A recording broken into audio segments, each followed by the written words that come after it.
लगभग 1 घंटे 28 मिनट और 15 सेकंड का ये पॉडकास्ट देखने के बाद पता चल गया कि डोमिनेंट का मतलब क्या होता है।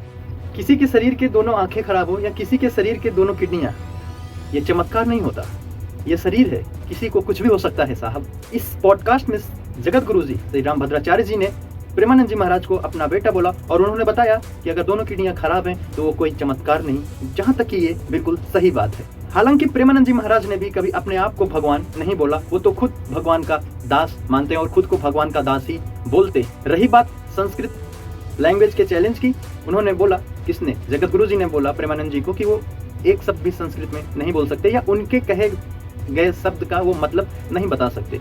तो मैंने जहाँ तक सुना है उन्होंने कृष्णाय वासुदेवाय हरे परमात्मने प्रत्यह क्लेशनाशाय गोविंदाय नमो नमः, शायद ये संस्कृत में ही है। ये तो था रामभद्राचार्य जी श्री रामभद्राचार्य जगत गुरु जी के चैलेंज का आंसर। लेकिन प्रेमानंद जी महाराज जी ने हम सबको सिखाया है कि कभी ईगो में नहीं रहना चाहिए। जगत गुरु श्री रामभद्राचार्य जी एंड प्रेमानंद जी महाराज दोनों ही पूजनीय, लेकिन भजनीय केवल एक वो हैं भगवान।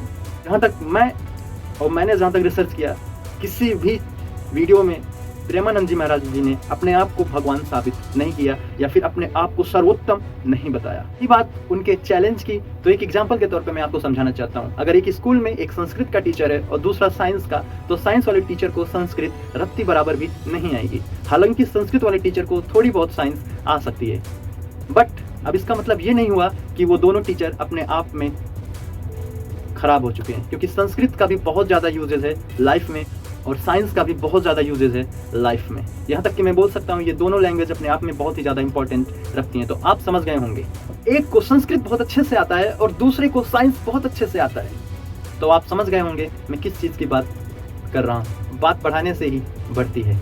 धन्यवाद।